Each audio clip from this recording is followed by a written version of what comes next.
What's up, guys? I'm Nick, and this is Build That Build. And I'm back, baby! Woohoo! Well, kinda.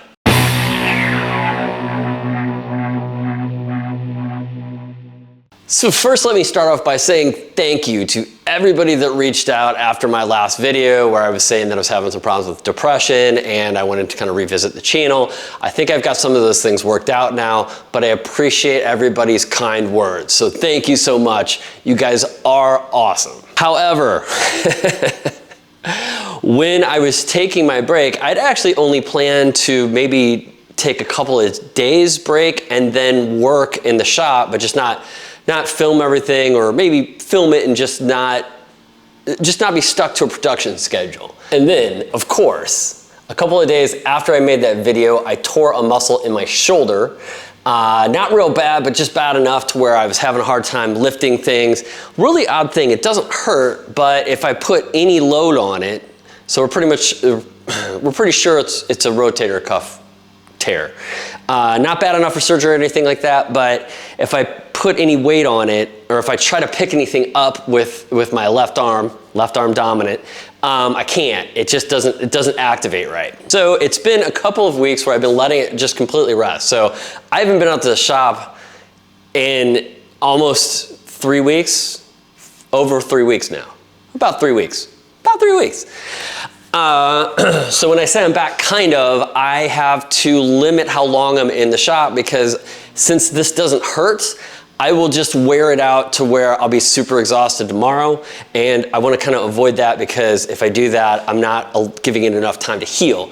So I'm gonna have to limit my time in the shop, but I do want to get back out here and get some videos out. The other reason I bring that up is because I had some larger builds that I had planned. I was going to do like an outdoor couch and things like that. Those will still happen, but they're probably not going to happen for a while. So to give you an idea, this is where I'm at. If I go to pick my drill up, I can't, okay? Now, if I do this, I can pick it up, but I don't have as much control over it. But I can't pick anything up straight like this. The only reason I bring that up is I don't necessarily want the sympathy or anything like that. I'm just letting you guys know that it may take me a little longer to get videos out, because I do have to limit myself to like about 2 hours in the shop right now. I'll bump that up when I start feeling a little bit better.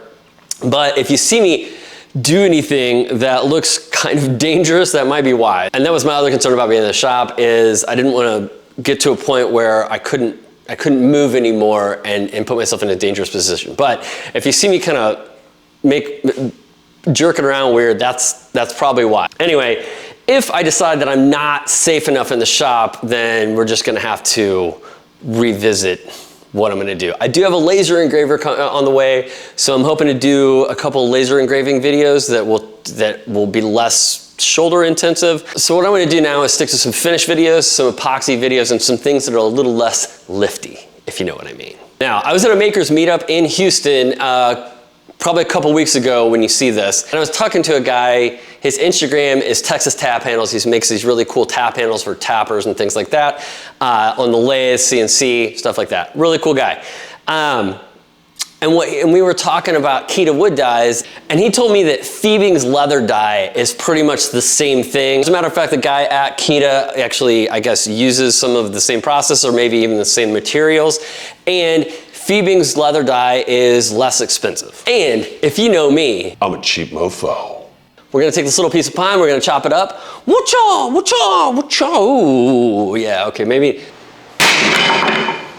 And per my usual, I will be using one of my grill guns today. This is the smaller sous vide gun. These are my favorite torches for a couple of reasons. Mainly is the safety involved with it. There's a couple of valves that will close if you move this too quickly or turn it to where it would normally dump propane. The construction of this thing is just top notch, and come on, man, look at that. How cool is that?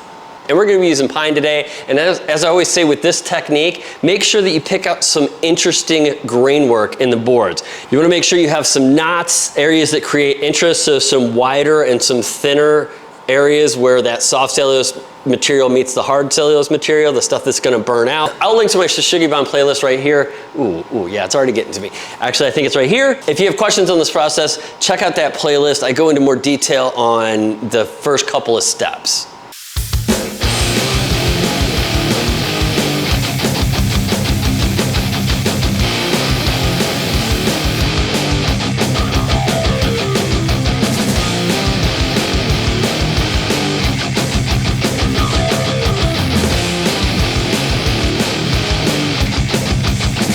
All right guys, it is the next day. My leather dye came in. I got some kind of funky colors.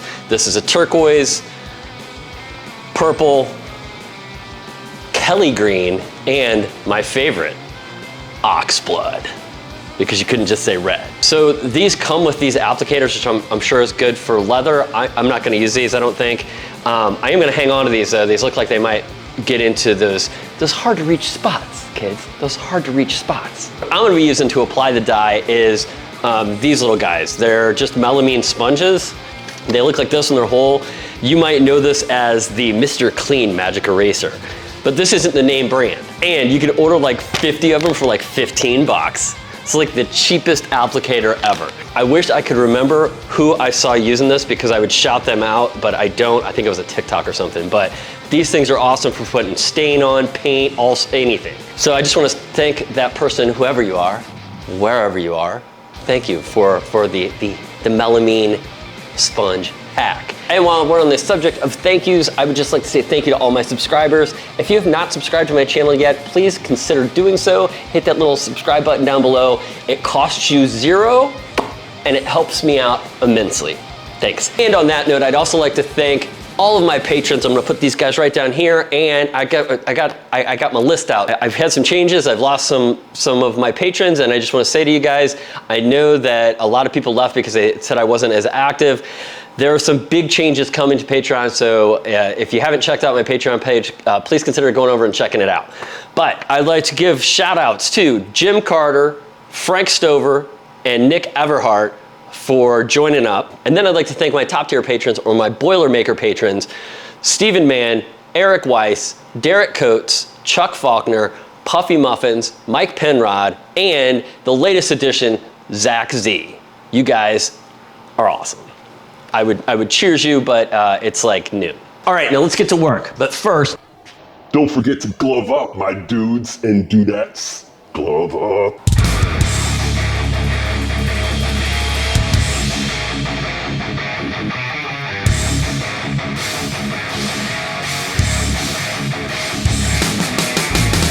Two hours later. All right, those had a couple hours to dry. I also hit them with a top coat of semi-gloss, just Krylon lacquer, just to make sure, because it's always gonna darken them a little bit. So, without further ado, are you ready for the results? Or if you're like me and you constantly misspell words for no reason, the resluts. All right, so let's check them out. First, we have the purple. So it's a little darker than I would have liked. It still looks damn good. Look at that.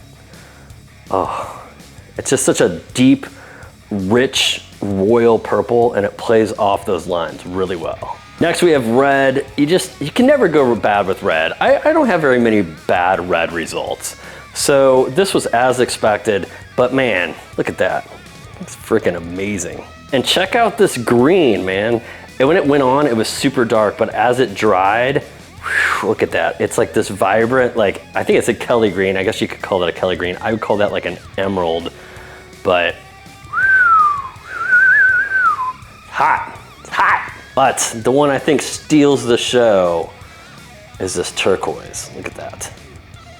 It just does a really good job of having almost a third color here in the transition from the dark to the color. It just really pops. It makes this look so incredibly deep, just freaking amazing. So I gotta give it to the old turquoise this time around. Normally I'm a warmer tones guy. Normally I would have gone with the red, but I think the turquoise is taking the cake, as we like to say in the business. We don't say it. All right, guys, but that's my opinion. You tell me your opinion. Which one do you like? Comment it down below.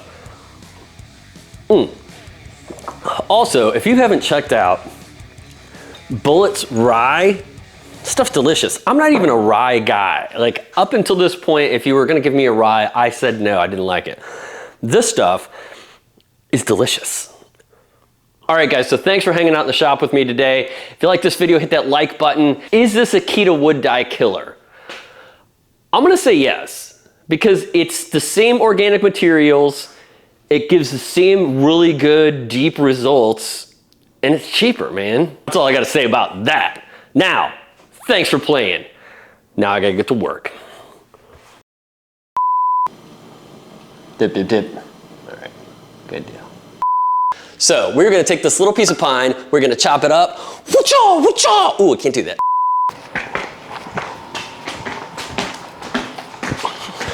Round here, we ride the bowl in the shop.